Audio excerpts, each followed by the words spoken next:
انا نزلت اشتري الجبنه الكريمي، لقيت الجبنه الكريمي دي بقت غاليه جدا، فانا هعمل معاكم جبنه كريمي وبمكون بسيط جدا في البيت كله، وهتبقى جميله زيها زي الجاهزه.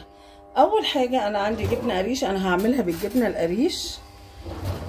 عندي جبنه قريش نص كيلو.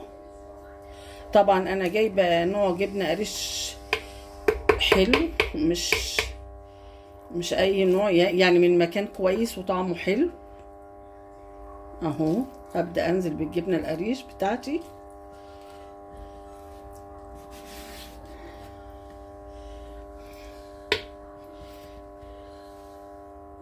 وكمان انا عايزاها بالقشطة، فانا عندي جزء من القشطة اهو، هنزل بيه كده.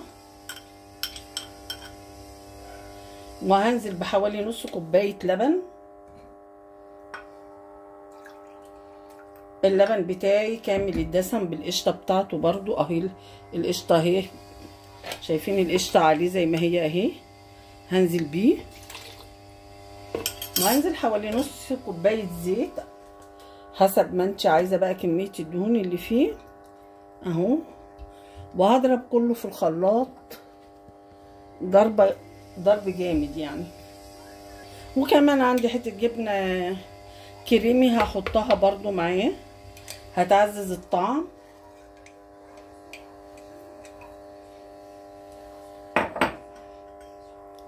انا بعملها اوقات من غير الجبنه الكريمي خالص، لكن هي كان عندي جبنه كريمي فانا قلت هحط كله.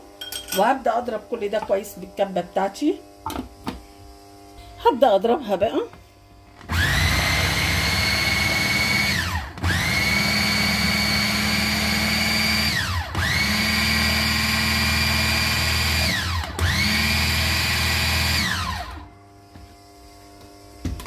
ممكن تعززي الطعم كمان بمعلقه زبده.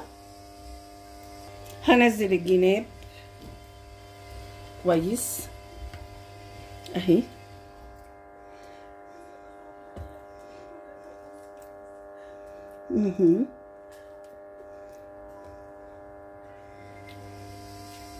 وهكمل ضربها.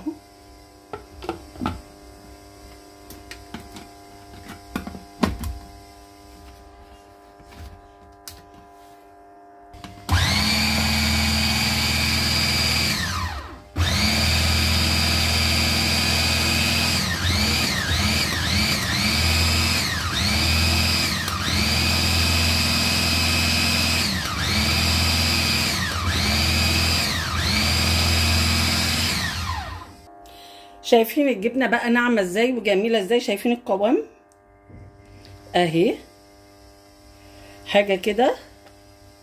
شايفين عملنا جبنه كريمي بالقشطه بمنتهى السهوله ومكونات كلها في البيت. شايفين؟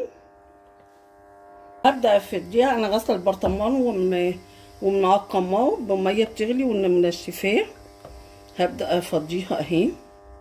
شايفين القوام بتاعها عامل ازاي؟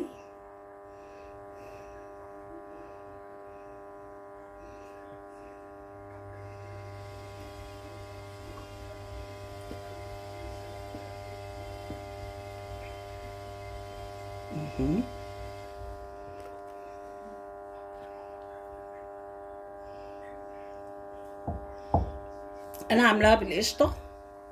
ممكن تعمليها بطعم الجبنه الرومي، ممكن تعمليها بطعم الشيدر، اي طعم انت بتحبيه تعمليها بيه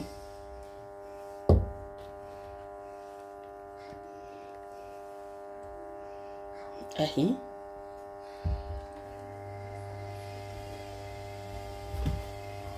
انا عملت معاكم الجبنه الكريمي. شايفين ناعمه ازاي؟ شايفين النعومه؟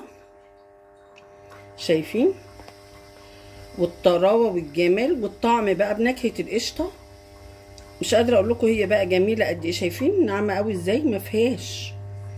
وعملتها وجميله جدا. اتمنى ان الفيديو يعجبكم. لو عجبكم اعملوا له لايك وشير.